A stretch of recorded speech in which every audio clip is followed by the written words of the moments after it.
My dear friends, we all love to help. It makes us feel purposeful, connected, compassionate. But have you ever noticed there are people who take your help again and again and still come back with the same problem, the same complaint, the same victim story?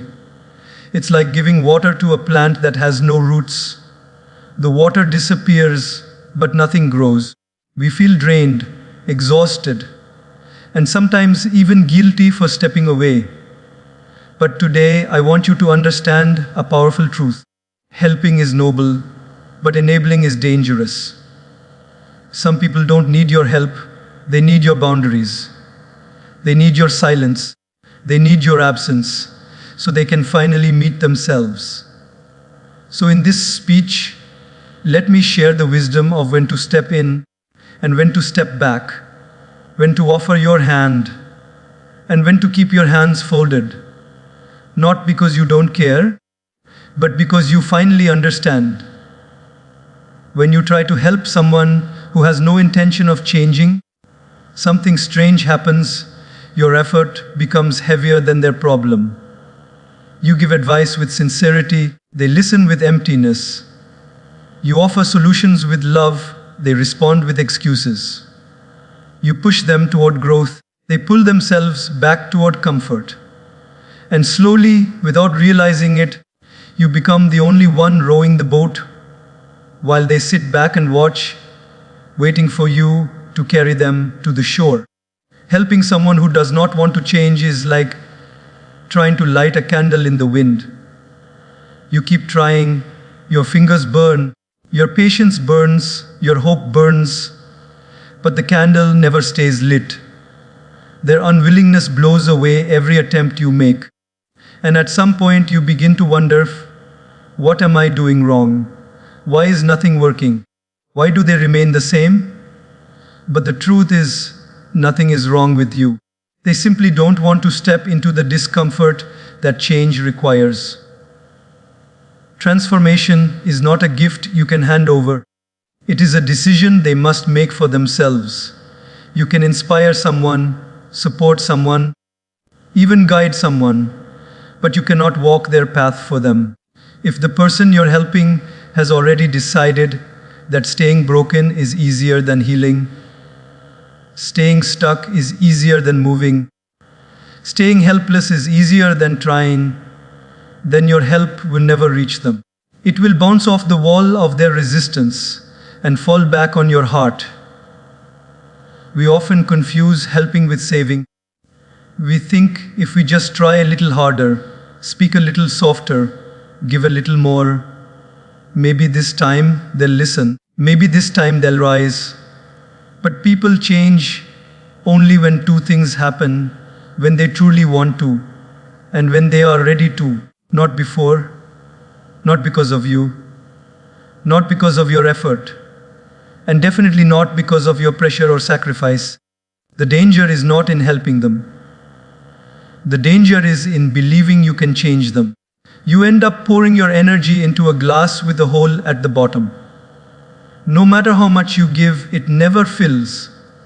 And strangely, instead of gratitude, they may even begin to expect your help, as if it is your duty to solve their life. You start carrying their responsibilities while they carry none. You start solving their mess while they keep creating more. And one day, you realize you've become tired not because life is hard, but because you are fighting for someone who isn't fighting for themselves. You deserve peace. You deserve balance. You deserve relationships where effort flows in both directions. Helping is beautiful, but helping someone who refuses to help themselves is not kindness. It is self-destruction wrapped in compassion. At some point, you must pause, breathe, and step back. Not to abandon them, but to allow them to face the reality of their choices. Your absence may hurt them for a moment, but your constant rescue would hurt them forever. Sometimes the most powerful help you can offer is withdrawing your help. This is when they finally see the truth life If I don't take responsibility, no one can save me. And that realization, not your advice, not your effort, becomes the first real step toward their change. When you keep helping someone who uses your help as a crutch, you slowly become the legs they refuse to stand on. At first, it feels good. You feel needed, appreciated, important. You feel like you're making a difference. But over time, you begin to notice that instead of growing stronger, they grow more dependent. Instead of learning, they lean. Instead of rising, they relax into your strength because they know you'll always come to the rescue. There's a hidden trap inside such help.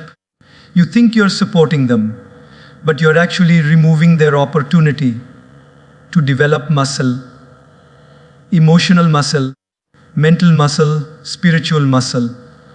You lift the weight for them every single time and then wonder why they remain weak. Imagine a child learning to walk.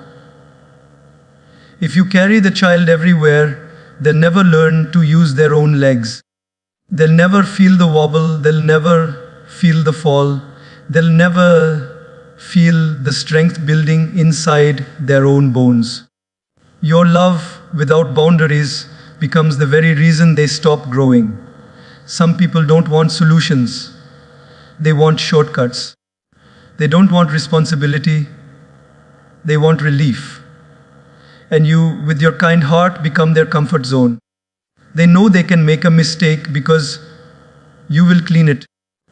They know they can avoid facing consequences because you will shield them. They know they can skip effort because you will put in the effort for both. And instead of being grateful, they become comfortable, and comfort can be the cradle of stagnation.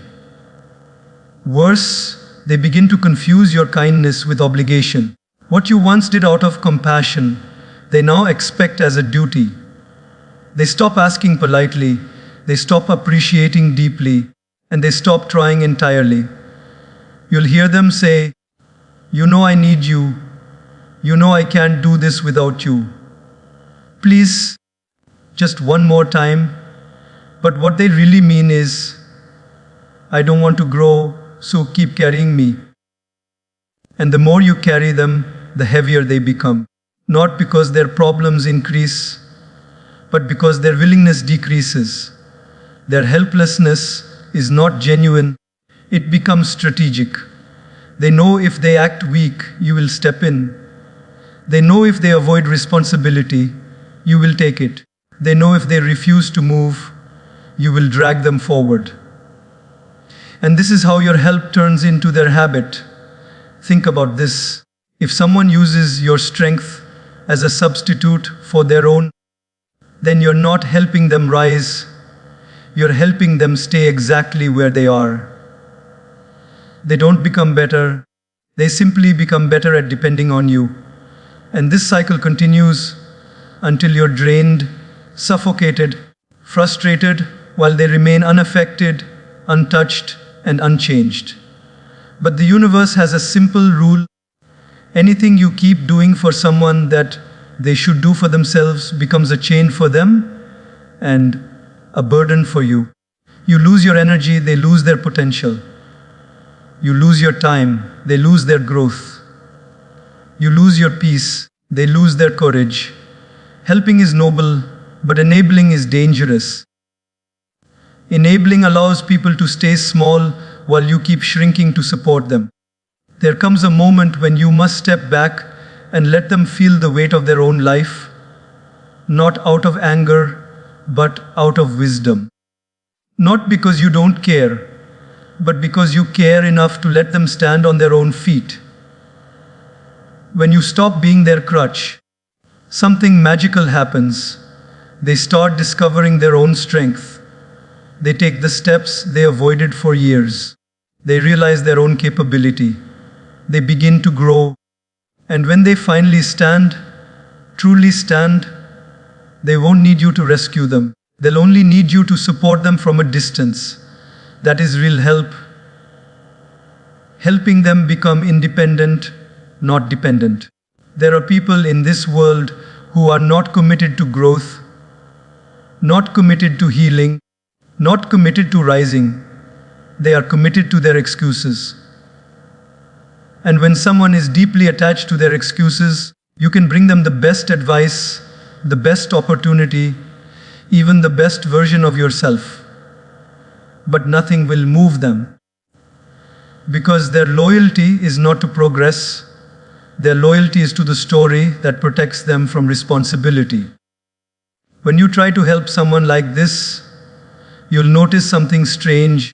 Every solution you give them becomes a new reason for them to stay the same. Tell them what to do, and they'll tell you why it won't work. Show them a better way, and they'll show you why they can't try it. Suggest a small step, and they'll give you a big excuse. Their mind is locked in a cycle where excuses feel safe and action feels scary. They hide behind, I can't, I'm not ready, what if I fail, or my situation is different, as if these sentences are shields that protect them from growth. They're not afraid of failure, they're afraid of responsibility. Responsibility means they must own their choices. Responsibility means they must take charge of their life. Responsibility means they no longer get to blame circumstances, people, timing, or luck. And some people simply don't want that level of ownership. It's easier to say, I would change, but, and then fill in the blank with whatever sounds convincing at that moment. The sad part is, you may pour your heart out trying to lift them. You give them motivation, time, emotional support, guidance. But they keep circling back to the same complaints, the same reasons, the same emotional drama. It's like talking to someone who keeps driving around a roundabout and wonders why they never reach a destination. They don't want to take the exit. They want to keep going in circles because the circle feels familiar, predictable, comfortable. When someone is committed to their excuses, they become skilled at them. They start polishing those excuses until they shine. They rehearse them so often that the excuses begin to sound like truth even to them. If you challenge those excuses, they feel attacked. If you try to remove the excuse, they feel exposed. The excuse becomes their identity, their comfort zone, their emotional blanket. No matter how much you push, encourage, or support, your effort lands on deaf ears. It's like giving medicine to someone who likes the sickness more than the cure. They hold on to the problem because the problem gives them attention, sympathy, or an escape from effort. And when you keep trying to help them, you unknowingly participate in keeping their excuses alive. You ask, why don't you try this? And they answer, because. And then they drop another excuse, and the cycle continues. This is why helping such people becomes exhausting. You feel like you're pushing a wall. No matter how hard you push, the wall doesn't move.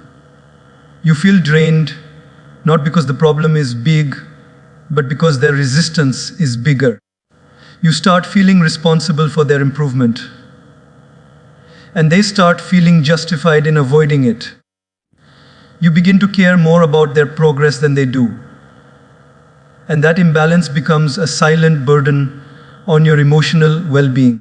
The truth is, you cannot change someone who is devoted to staying the same. You cannot inspire someone who is committed to being helpless.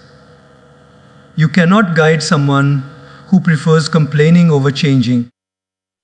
You cannot pull someone out of a hole they have chosen as their home. Growth is not possible until they decide that excuses are no longer enough for them. Until then, all your help will bounce off the walls of their resistance. The wisest thing you can do is step back and let them face the consequences of their own excuses. Life will teach them what your words cannot. Reality will reveal what your advice never could. When they finally realize that excuses bring comfort, but not progress, safety, but not fulfillment, that is when change begins. Sometimes people don't need your help. They need to reach a point where their excuses stop serving them. Only then will they look at life honestly and say, I am the reason I'm here, and I am the one who must rise. And that moment, not your effort, not your words, becomes the true beginning of their transformation. There is a silent truth we often ignore as your energy is not unlimited. Your emotional strength is not a bottomless well. Your mental peace is not an everlasting battery. And yet most people give these precious parts of themselves away as if they cost nothing.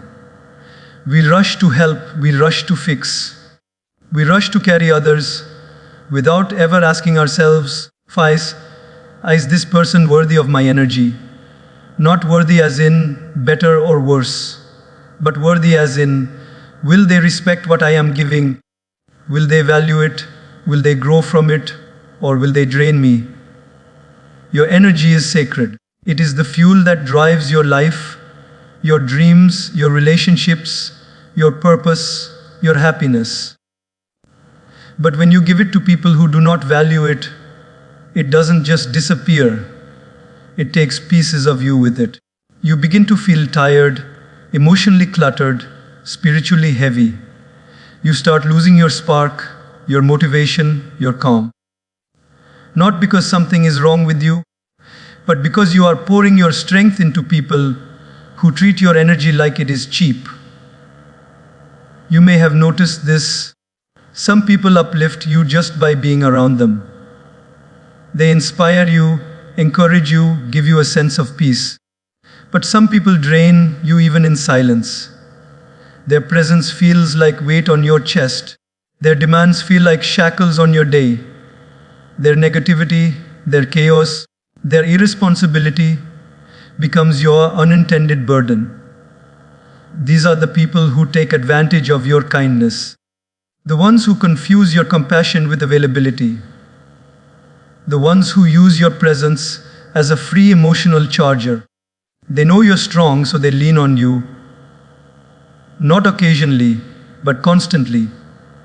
They know you're understanding, so they pour their problems onto you, not to solve them, but to avoid solving them.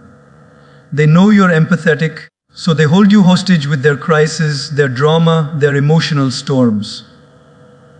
And slowly, without noticing, you stop living your life and start managing theirs. You become their emotional sponge, their unpaid therapist, their 24/7 support system, their emergency exit, their rescue team, their backup plan. But here's the uncomfortable truth. Ensure just because someone needs you doesn't mean they deserve you.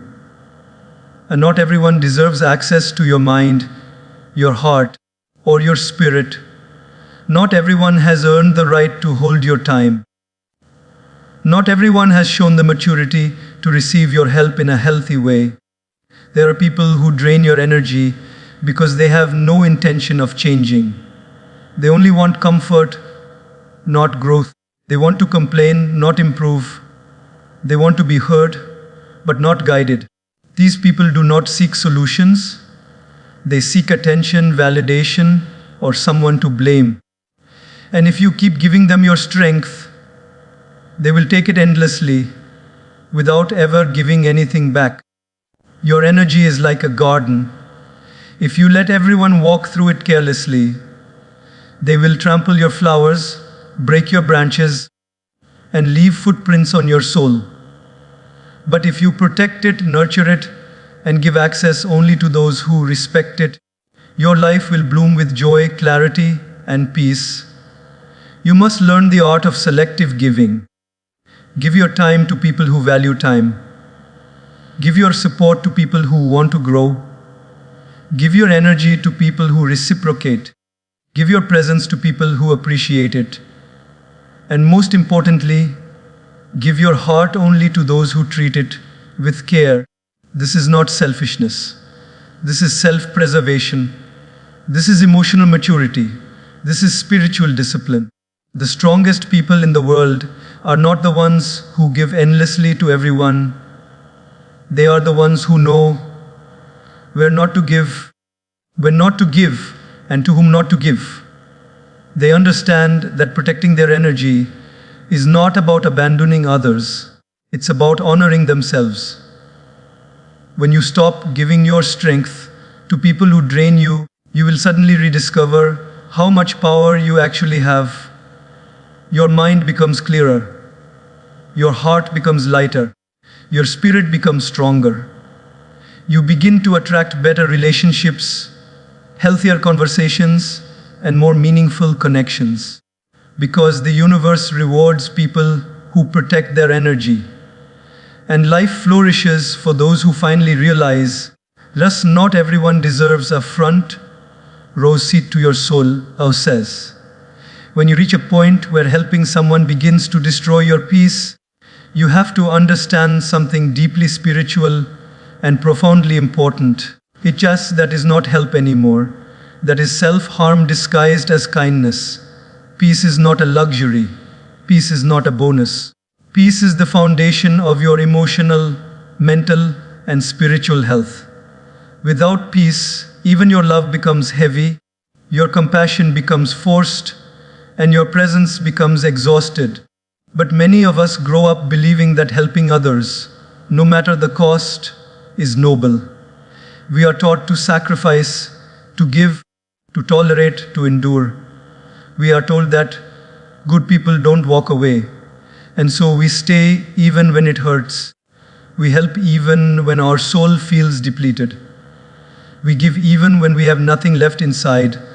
We become emotional warriors, fighting battles that are not ours, carrying burdens that were never meant for our shoulders. At first, it feels like doing the right thing. But slowly, quietly, painfully, it starts eroding your peace. You begin to feel tension in your chest every time their name appears on your phone. You feel a heaviness in your stomach every time they ask for one more thing. You feel your energy drain just by listening to their endless problems, their chaos, their refusal to take responsibility. Your mind becomes cluttered, your heart becomes tired, your days feel heavy, and yet you keep helping because you think, if I don't, who will? But this is the trap. The truth is, asking help that hurts you is not real help, dollars. If supporting someone is breaking your spirit, you are not saving them, you are sacrificing yourself. And this sacrifice is not noble. It is unnecessary. It is unhealthy. It is unsustainable. Think about it like this. If someone is drowning, you cannot save them by drowning with them. You save them by staying afloat yourself. You must be stable, grounded, peaceful, strong. But when you keep helping someone who consumes your peace, you lose the very strength required to uplift them. Your peace is your anchor. Without it, you cannot help anyone. Not them, not yourself, not your family, not your future. Yet there are people who will expect your help even if it is destroying you. They will not consider your exhaustion, your responsibilities, your mental space. They will come to you with their problems at any hour, with no respect for your boundaries. They will treat your peace as if it is secondary, optional, irrelevant.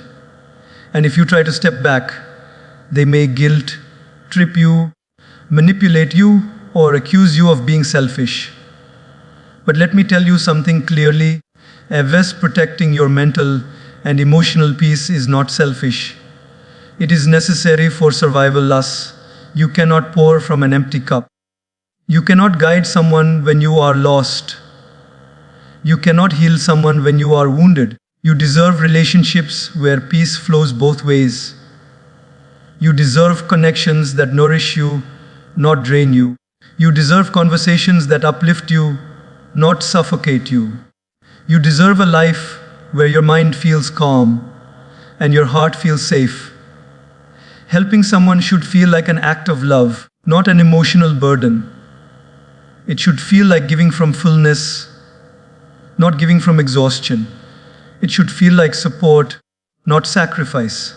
And if it doesn't, that is your sign, a powerful sign, a sign your inner self has been trying to whisper for a long time. You need to step back. Zera. Stepping back does not mean you don't care. Stepping back does not mean you are abandoning them. Stepping back does not mean you are selfish. It means you finally understand that your well-being matters too. Sometimes the most loving thing you can do for yourself and for them is to stop being the shield that protects them from consequences. Stop being the solution to problems they continue to create. Stop being the emotional sponge that absorbs their negativity. Step back and allow them to face their own life, their own lessons, their own accountability. Because peace is not a privilege. Peace is not a gift someone else gives you. Peace is a choice you make by deciding what you allow and what you no longer tolerate. And the moment you choose peace over endless helping, the moment you choose your mental health over their demands, the moment you choose your inner calm over external chaos, your life begins to transform. Your spirit expands. Your clarity returns. Your energy rebuilds. And you become someone who can help with strength instead of desperation. Protect your peace.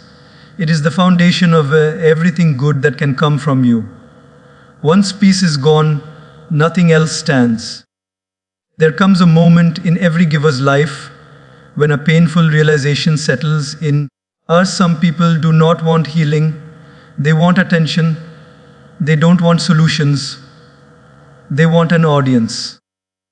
They don't want to rise. They want someone to sit with them in their misery so they don't feel alone.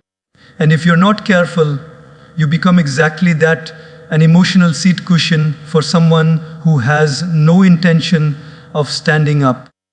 You will notice this in their patterns. They come to you with the same problem again and again, but never with a plan. They tell the same sad stories, but never take new steps. They cry about the same wounds, but refuse the medicine. They drain you with their pain, their drama, their chaos, yet they reject every opportunity to grow, because growth requires effort. Growth requires honesty. Growth requires accountability, and accountability strips away the excuses they are hiding behind. For some people, suffering becomes a kind of identity. They hold on to their pain as if letting it go would leave them empty. They bond with their trauma so strongly that healing feels like betrayal. They cling to their sadness because it gives them sympathy, connection, or validation. And because you are kind, compassionate, and caring, they sense that you will always listen, always comfort, always hold the emotional weight they refuse to lift. But the truth is, your presence becomes their emotional cushion. You absorb their storms so they don't have to face them. You carry their burdens so they don't have to deal with them. You become their emotional home, their psychological shelter, their escape from responsibility. And the dangerous part, they get used to it. They start depending on it. They start expecting it. They start needing it, not because they want to grow, but because they want someone to sit beside them in their stagnation. You must understand something essential. There is a difference between helping someone heal and participating in their emotional addiction. Some people are not addicted to solutions. They are addicted to the feeling of being comforted. They don't want change. They want reassurance that they don't need to change. And as long as you provide that reassurance, even unintentionally, they will keep coming back to you like a cycle with no end. You start feeling like a therapist. You start feeling like a rescuer. You start feeling like a fixer. But none of these roles are natural or healthy in a friendship or relationship. When someone is unwilling to work on themselves, they will unconsciously train you to do the emotional labor for them. They will cry on your shoulder, vent about their problems, demand your attention, rely on your empathy, but they won't take action, they won't reflect, they won't take responsibility, they won't change. They simply want to feel better in the moment, not become better in the long run. You will find yourself drained, depleted, mentally foggy, emotionally exhausted, because you are pouring your emotional energy into a person whose only contribution is more chaos.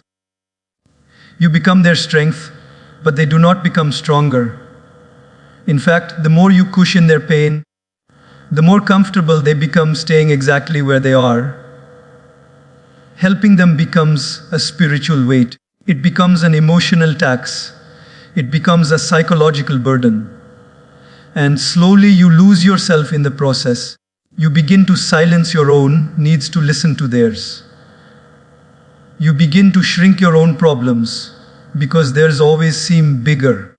You begin to suppress your own emotions because you feel you must stay strong for them. You give and give and give until you have nothing left for your own growth. And one day you realize something heartbreaking. Your compassion has turned into their comfort zone. Your empathy has turned into their excuse. Your presence has turned into their emotional crutch. But here's the truth you need to embrace. You cannot heal someone who is committed to staying hurt. You cannot guide someone who refuses to walk. You cannot inspire someone who only wants comfort, not change. And you cannot be the emotional cushion for someone who has made suffering a lifestyle. Sometimes the most powerful healing you can offer someone is distance. Distance creates discomfort. Discomfort creates reflection. Reflection creates the possibility of change. When you step back, you are not abandoning them. You are releasing them to their own path. The path they must walk without leaning on you. You are allowing them to face their patterns, their choices, their truths.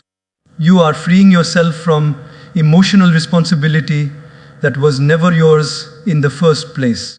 Because real healing begins when a person decides they are tired of their own excuses, not when you decide it for them.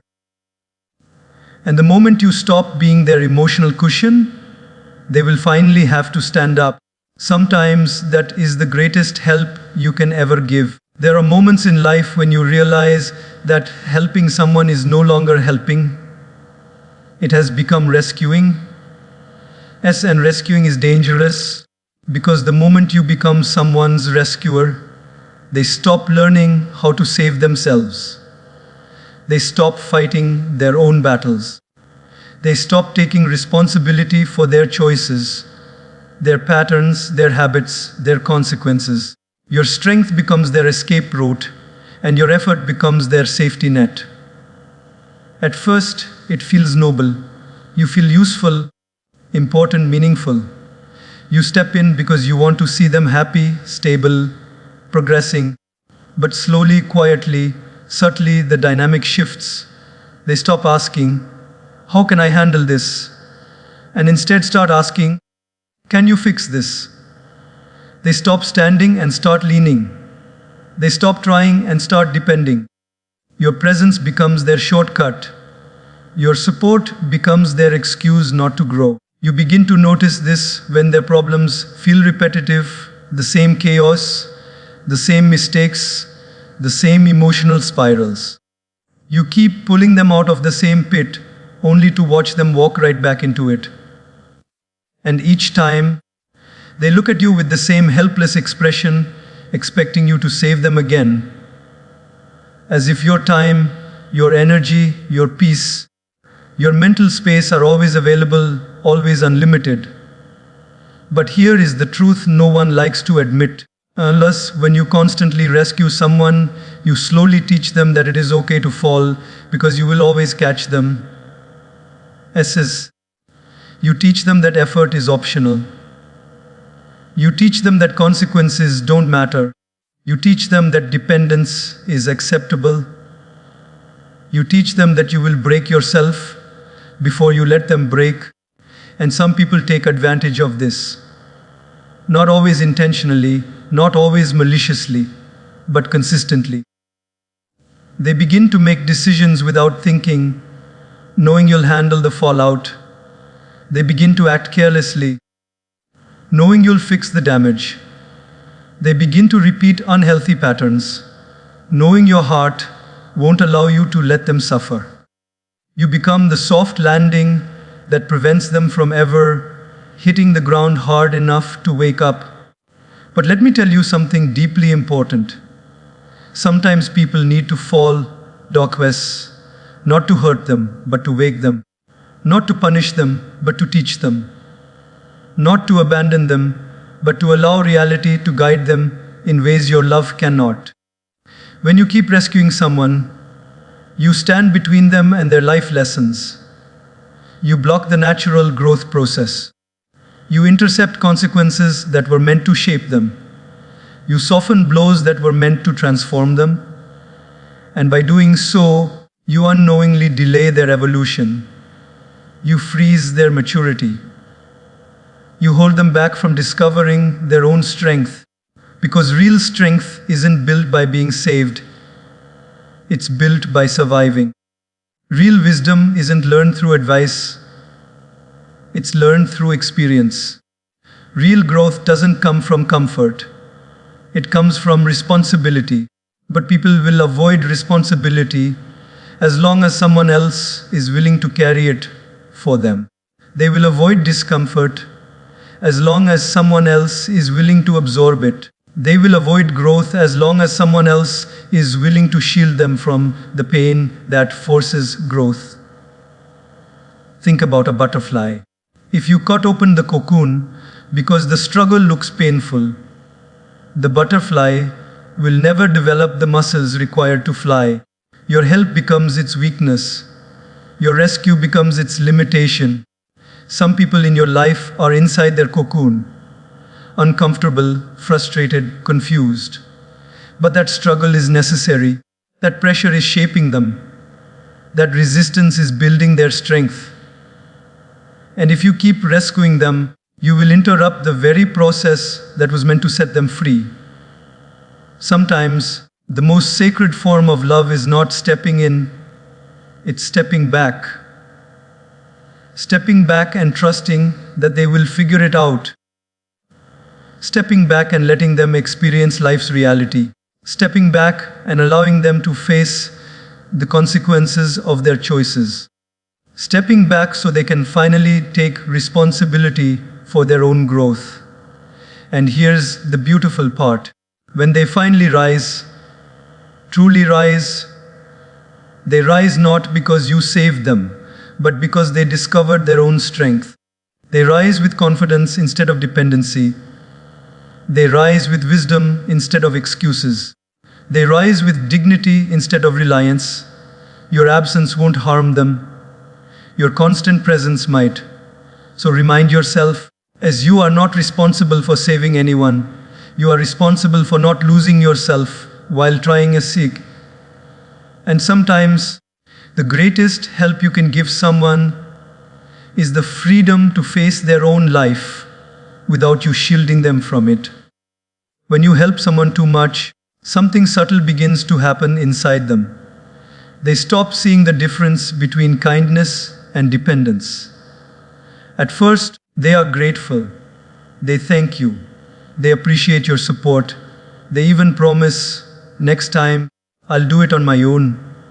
But slowly, quietly, without even realizing it, they begin to expect from you what they were once grateful for. And expectations are dangerous, because expectations kill gratitude. What was once a blessing now becomes a burden for them and for you. You must understand this truth deeply. When people forget their own strength, they unconsciously start leaning on yours. And the more they lean, the weaker they become. It is not their fault entirely. It is simply human nature. When comfort is available, effort becomes optional. When someone else is ready to carry the weight, why would they feel the need to develop their own muscles? There comes a point where your help is no longer helping. It is preventing growth, preventing maturity, preventing responsibility, preventing them from discovering the hidden capabilities that life wants to bring out in them. Imagine a bird whose wings are tied with golden strings. It looks beautiful. It looks cared for. It looks safe. But it can never fly. Sometimes your help becomes those golden strings. And then there is another dimension. When you help people who are not willing to help themselves, you drain your own energy. You begin to feel tired, not because the task is hard, but because the person doesn't want to rise. You're pushing someone who has chosen to sit. You're pulling someone who refuses to walk. And the more you try to save them, the more you sink. Not because you are not strong, but because they're holding on without the desire to climb. You must learn the delicate art of stepping back, compassionately, respectfully, but firmly. Because sometimes the most powerful help you can offer someone is the opportunity to face their own reality. The moment they feel the discomfort of responsibility, they awaken, they begin to move, they begin to think, they begin to try. The fire of effort that was once extinguished suddenly starts glowing again. When you stop helping at the wrong time, you create space for miraculous transformation. You give someone the chance to rise from their own strength. You give them the dignity to